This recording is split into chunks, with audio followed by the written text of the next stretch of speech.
Hello students, welcome to the lecture on Internet and World Wide Web, and after this lecture we will be able to learn the following objectives. Explain basic of the Internet, describe the Internet today, discuss the World Wide Web, explain the history of the web, define the benefits of Internet use, discuss the web application or website widgets. Let's start with a brief introduction.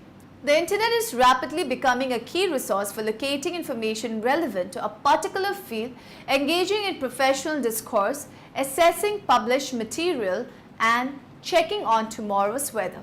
It has become the foundation for tomorrow's electronic community, providing access to government, media, scientists, and friends and relatives. Access to the Internet is now becoming a requirement of doing business for many enterprises. Commercial use of the Internet is one of its fastest growing uses.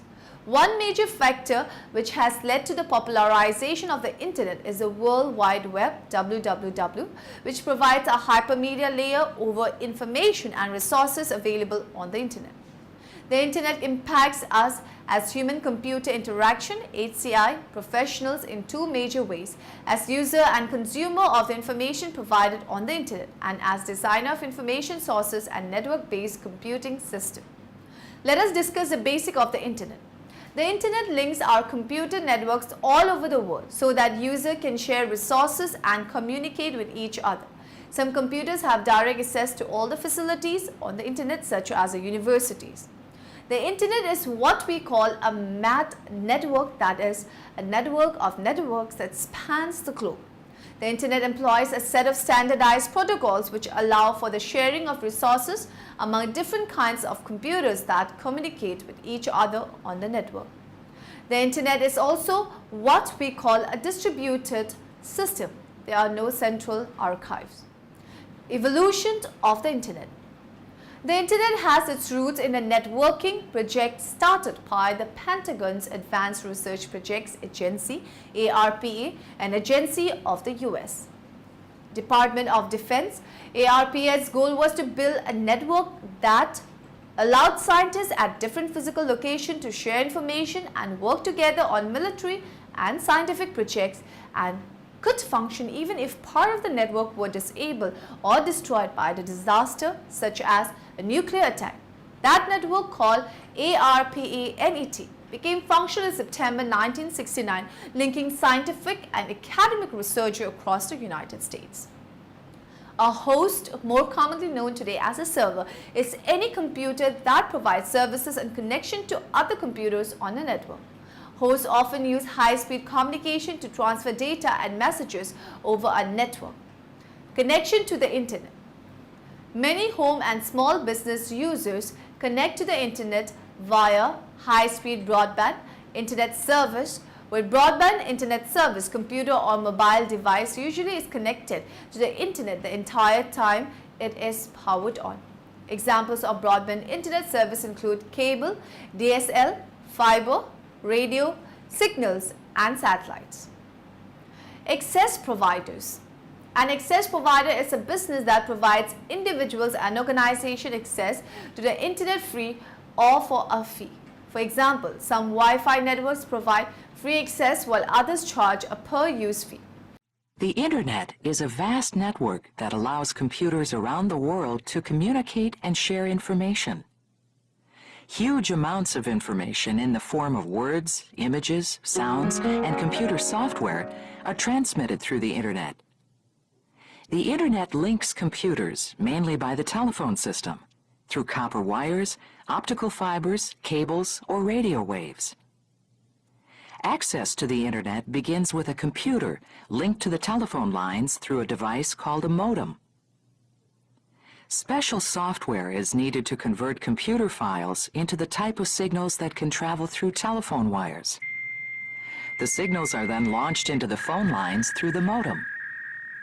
The phone lines lead to an Internet service provider or a commercial online service, which act as a conduit to the Internet.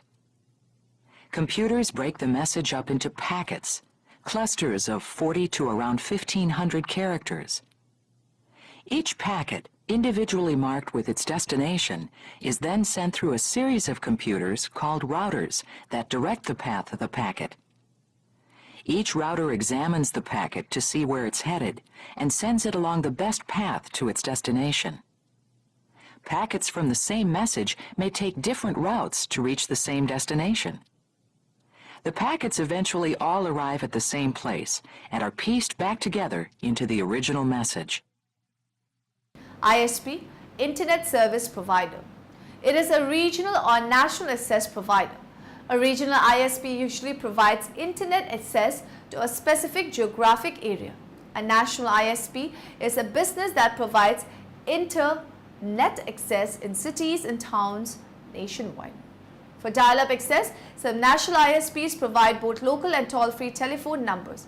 Due to their larger size, national ISPs usually offer more services and have a larger technical support staff than regional ISPs.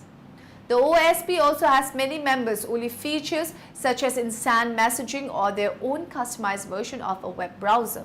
The two more popular OSPs are AOL, America Online, and MSN, Microsoft Network. Wireless Internet Service Provider. Sometimes called a wireless data provider, is a company that provides wireless internet access to desktop and notebook computers and mobile devices such as smartphones and portable media players with built-in wireless capabilities such as Wi-Fi, or to computers using wireless modems or wireless access devices. How data and information travel the internet. Computers connected to the internet work together to transfer data and information around the world using servers and clients and various wired and wireless transmission media.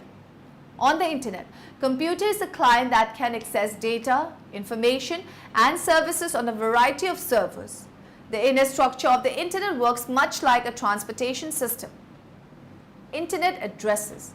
The internet relies on an addressing system much like the postal service to send data and information to a computer at a specific destination. An IP address, short for Internet Protocol Address, is a number that uniquely identifies each computer or device connected to the internet. The IP address usually consists of 4 groups of numbers, each separated by a period. The number in each group is between 0 and 255. For example, the numbers 72.14.207.99 are an IP address. Let us now discuss how the internet is today. The internet is an unprecedented gateway to a vast wealth of knowledge and information, and its uses are virtually unlimited. The World Wide Web, although still young, is deeply ingrained in our culture and everyday life. It is a source of news, facts, and figures, a communication tool that allows millions of us to connect with each other every second of every day, a way to bank, invest, and shop, and an educational and entertainment medium that allows people from all walks of life to learn about the world and have fun doing it. Advantages and disadvantages of the internet. Internet has been perhaps the most outstanding innovation in the field of communication in the history of mankind. Advantages of the internet. Faster communication. The internet has been mankind's greatest means of communication yet. Newer innovations are only making it faster and more reliable. Abundant information resources. The internet is a treasure trove of information which offers knowledge on any given topic under the sun. Inexhaustible education. The internet has become an essential propagator of knowledge both through free as well as paid services. Entertainment for everyone. Entertainment is one of the foremost reasons why people prefer surfing the web. Social networking and staying connected. One cannot imagine a social life without Facebook or Twitter. These portals have become our means to stay connected with friends and family and stay in touch with the latest happening in the world. Online services and e-commerce. Thanks to numerous monetary services, we can perform all our financial transactions online. Disadvantages of the internet. Theft of personal information. The use of internet for banking, social networking, or other services often makes our personal information vulnerable to theft. Spamming. Spamming refers to sending unwanted emails which serve no purpose and needlessly obstruct the computer system. Malware threats. One of the most annoying problems with the internet is the ease with which any malware can infect our computers. Age-inappropriate content. Pornography and age-inappropriate content is perhaps the biggest disadvantage of the internet. Social isolation, obesity and depression.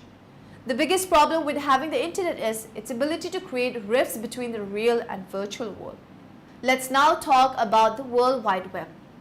World Wide Web is a hypertext-based information system. Any word in a hypertext document can be specified as a pointer to a different hypertext document where more information pertaining to that word can be found.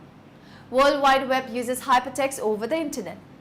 The linked documents may be located at different internet sites. www can handle different text formats and different methods of organizing information.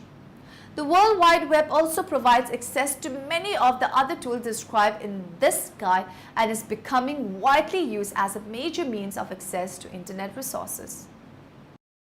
These days, as long as we have an internet connection, using the web is pretty easy. We can visit billions of pages on things from pet alligators to the weather in Holland. To help figure out how it works, let's pretend we can get really small, follow the wires, and explore what makes the web work. In order to get to the web, we need a connection from our home or business to the rest of the online world. This usually happens through the phone or cable lines, or even satellite. This connection means that information from around the world can reach our computers. If we could see the connection, the information coming through it would look like little packets of code. It doesn't make sense to most people. We need a translator, something that turns the packets of code into words and images we see on a website. For this, we use a web browser. It translates the information and makes it useful to us. But that code has to come from somewhere, right? If we could follow it to its home, we'd see that it's coming from another computer. Not a regular computer, but one that's built to make web pages available. It's called a server. The words and images that appear on our screen live here in the server. If there was only one server, this would be simple. But there are millions of servers and web pages. We need a way to find a specific page on a specific server. We do this with web addresses. Each server and website has a unique one. As long as we have the right web address, we can visit a page on any server on the web. The reason we call it a web is that all the servers are connected. We can easily jump from one to the other using addresses via our web browser. And we don't have to remember all the addresses. Web pages use shortcuts or links, words and images we can click that direct us to page after page. These links create a web of connections that are easy to navigate. Together, this system makes up the World Wide Web. So, let's sum it up. To visit a website, we type in a web address or click a link. The information for the website lives on a server. It comes to us as little packets of code, and our web browser translates this code into words, photos, music, videos, and links that help us get things. Hypertext. User groups and bulletin boards were not always easy to use. What Berners-Lee did was to imagine that the internet could be the medium in which a giant book was written and read. So the basic element that a user created or read was called a page, and the page contained text that the user saw and information that told the web server how to make the page look. These instructions are like the markup used by printers and newspaper editor. So Berners-Lee named the language Hypertext Markup Language, or HTML. Berners-Lee wrote a language that would instruct a computer which was continuously connected to the web, a web server, to store the text file written by the user and to give it an address or universal, now more commonly uniform, resource locator or URL. Email and webmail. An early development of the World Wide Web was a facility for sending text messages to a specified recipient. These electronic mails or emails needed special programs that allowed text to be input and coded using a standard protocol such as Unicode and sent via the internet to the host computer specified in the email address, and of course the programs had to reverse this process so that received emails could be read. From an early stage, free mailers came with were bundled with browsers. These bundle mailers were an enormous improvement in usability than the original mailers, and email has become the dominant method of exchanging mail in many industry sectors, particularly in the academic world. Email is gradually replacing post for many professionals, but its advantages are also its major drawbacks. It is instantaneous and it is as easy to send an email to many people as it is to one. Let us now discuss the history of the web. Tim Berners-Lee invented the World Wide Web in 1989, about 20 years after the first connection was established over what is today known as the Internet. At the time, Tim was a software engineer at CERN, the Large Particle Physics Laboratory near Geneva, Switzerland. Many scientists participated in experiments at CERN for extended periods of time and then returned to their laboratories around the world. These scientists were eager to exchange data and results but had difficulties doing so. Tim understood this need and understood the unrealized potential of millions of computers connected together through the Internet. Tim documented what was to become the World Wide Web with the submission of a proposal to his management at CERN in late 1989. This proposal specified a set of technologies that would make the Internet truly accessible and useful to people. Believe it or not, Tim's initial proposal was not immediately accepted. However, Tim persevered. By October of 1990, he had specified the three fundamental technologies that remain the foundation of today's web: HTML, Hypertext Markup Language, the publishing format for the web, including the ability to format documents and link to other documents and resources, URI, Uniform Resource Identifier, a kind of address that is unique to each resource on the web.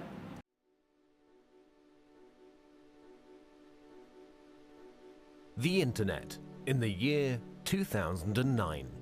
We send emails, make calls over the Internet, and discuss topics we take an interest in. Even our banking is going virtual. But what we take for granted today was only a vague idea 50 years ago. In order to understand how we got this far, let's go back to 1957, when everything began. Before 1957, computers only worked on one task at a time. This is called batch processing. Of course, this was quite ineffective. With computers getting bigger and bigger, they had to be stored in special cooled rooms. But then the developers couldn't work directly on the computers anymore. Specialists had to be called in to connect them. Programming at that time meant a lot of manual work, and the indirect connection to the computers led to a lot of bugs, wasting time and fraying the developers' nerves. The year 1957 marked a big change. A remote connection had to be installed so that the developers could work directly on the computers. At the same time, the idea of time sharing came up. This is the first concept in computer technology to share the processing power of one computer with multiple users.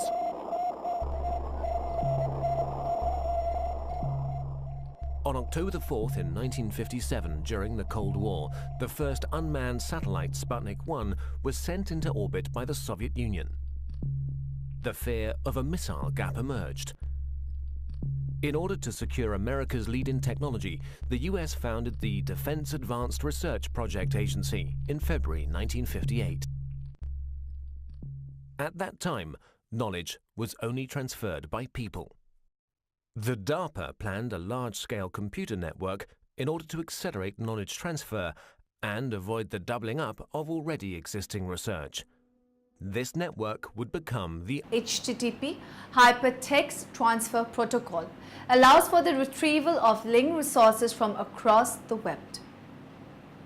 Tim also wrote the first web page editor or browser, World Wide Web, and the first web server by the end of 1990. The first web page was served. By the 1991, people outside of CERN joined the new web community. Very important to the growth of the web, CERN announced in April 1993 that the World Wide Web technology would be available for anyone to use on a royalty-free basis. Tim Berners-Lee and others realized that for the web to reach its full potential, the underlying technologies must become global standards implemented in the same way around the world. Therefore, in 1994, Tim founded the World Wide Web Consortium, W3C, as a place for stakeholders to reach consensus around the specification and guidelines to ensure that the web works for everyone and that it evolves in a responsible manner. Let us now discuss the benefits of internet use. The use of the internet offers a variety of benefits to everyone who is willing to use it. The enormous amount of information available and the many uses one can have through the internet have made it the most valuable tool in various settings of a person's life. The internet has an enormous amount of publication added on it every day, and it's evolving as the most powerful source of information. Internet evolution. The available material, programs, website and other services of the internet are multiplied every day, revolutionizing the technology being used. Its application grew exponentially, and it would be impossible to outline everything in this booklet. Preciousness of time. Some people say time is money. Some others say that time are precious and should not be wasted. Whatever applies to, however, one thing is true. Today's needs and demands of society have taken over our time that feels it's not enough for doing everything we need to be doing every day. Internet bank. The advanced technologies of the internet managed to free people from the hassles of losing an enormous amount of time waiting in the line to be served at the bank branches. Internet banking is the easy way of dealing with bank transactions safely and quickly. International market. The internet enables us to buy anything we need from the comfort of own house. Many supermarkets take online orders and deliver the stock within the day at us doorstep. Unemployment agent. Another benefit that the internet has brought into our life is that ever since the internet has been introduced, new areas of jobs and careers have opened up to the public. Web designing, computer technicians and programmers are among the many that are found at their peak demand for employers. Treasure bank. The biggest benefit of the internet can be found in the educational sector. Educators can obtain learning material from it, prepare courses online and deliver audio, visual information to students. Browsing the web. A web browser or browser is application software that allows users to access and view web pages or access Web 2.0 programs. To browse the web, we need a computer or mobile device that is connected to the internet and has a web browser. The more widely used web browsers for personal computers are Internet Explorer, Firefox, Opera, Safari and Google Chrome. When an internet connection is established, we start a web browser. The browser retrieves and displays a starting web page, sometimes called the browser's home page. The initial home page that is displayed is one selected by a web browser. Internet-enabled mobile devices such as smartphones use a special type of browser called a micro browser, which is designed for the small screen and limited computing power. Many websites design web pages specifically for display on a micro browser. Let us now discuss web application. Over the past decade or so, the web has been embraced by millions of businesses as an inexpensive channel to communicate and exchange information with prospect and transaction with customer. In particular, the web provides a way for marketers to get to know the people visiting their site and start communicating with them. One way of doing this is asking web visitor to subscribe to newsletter, to submit an application form when requesting information on products, or provide details to customize their browsing experience when next visiting a particular website. Web application. From a technical viewpoint, the web is a highly programmable environment that allows mass customization through the immediate development of a large and diverse range of applications to millions of global users. Two important components of a modern website are flexible web browsers and web application, both available to all and sundry at no expense. Web security issues. Despite their advantages, web applications do raise a number of security concerns stemming from improper coding. Serious weaknesses or vulnerabilities allow hackers to gain direct and public access to databases in order to churn sensitive data. Many of these databases contain valuable information, example personal and financial details, making them a frequent target of hackers. Now in the end, let us summarize what we have learned in this lecture. The current internet connects over 2 million hosts and nearly 20 million users on every continent in the world. The internet employs a set of standardized protocols which allows for the sharing of resources among different kinds of computers that communicate with each other on the network. Wireless modems, which usually are in the form of a USB flash drive or a card that inserts in a slot in a computer or mobile device, generally dial a telephone number to establish a connection with a wireless internet service provider. A web browser or browser is application software that allows users to access and view web pages or access Web 2.0 programs. The web is also an excellent sales channel for a myriad of organizations, large or small, with over 1 billion internet users today. Electronic mails or emails needed special programs that allowed text to be input and coded using a standard protocol such as Unicode and sent via the internet to the host computer specified in the email address.